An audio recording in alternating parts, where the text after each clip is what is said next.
सखी है पहुना के भारिया की देख ले हो ना। सखी है पहुना के भारिया की देख ले हो ना। जैसन पहुना हमारे वैसन कदू के होना। जैसन पहुना हमारे वैसन कदू के होना। सखी है पहुना के भारिया की देख ले होना। सखी है पहुना के भारिया की देख ले होना। जैसन पहुना हमारे वैसन कदू के होना।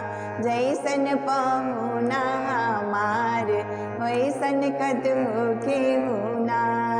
कंच घुंघराले ऊपर मौरिया सवारे।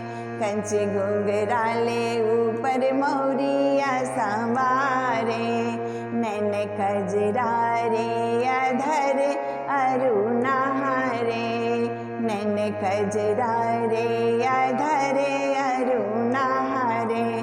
भाल तिलक विशाल शोभे पंख पहुना। भाल तिलक विशाल शोभे पंख पहुना। जैसन पहुना हमारे वैसन कदू के होना।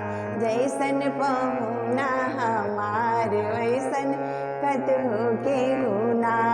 सखी है पहुना के भारिया की देख ले होना।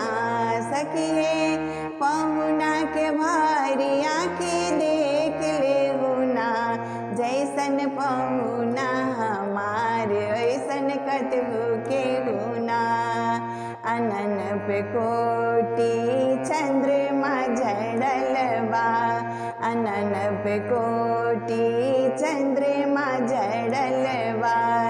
लगता मूर्ति आई अपने गढ़ल बा। लगता मूर्ति आई अपने गढ़ल बा। आती सुंदर अनंग लेकिन ऐसन से होना। आती सुंदर अनंग लेकिन ऐसन से होना। जैसन पहुना हमारे ऐसन कदू के होना। जैसन पहुना हमारे ऐसन कदू के होना। सखी है पहुना के भारिया की देख ले होना। सखी है पहुना के भारिया की देख ले होना। जैसन पहुना हमारे ऐसन कदू के होना। स्वर्ग से सौ गुण नीक धरतिया। स्वर्ग से सौ गुण नीक धरतिया। जहाँ विराजे ऐसन मोहनी सूरतिया। जहाँ विराजे ऐसन मोहनी सूरतिया। इनका समता में आवे शशि रवि पहुना।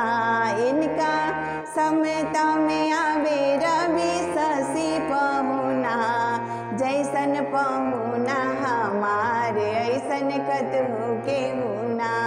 जैसन पहुना हमारे ऐसन कदू के होना। सखी है पहुना के भारिया की देख ले होना।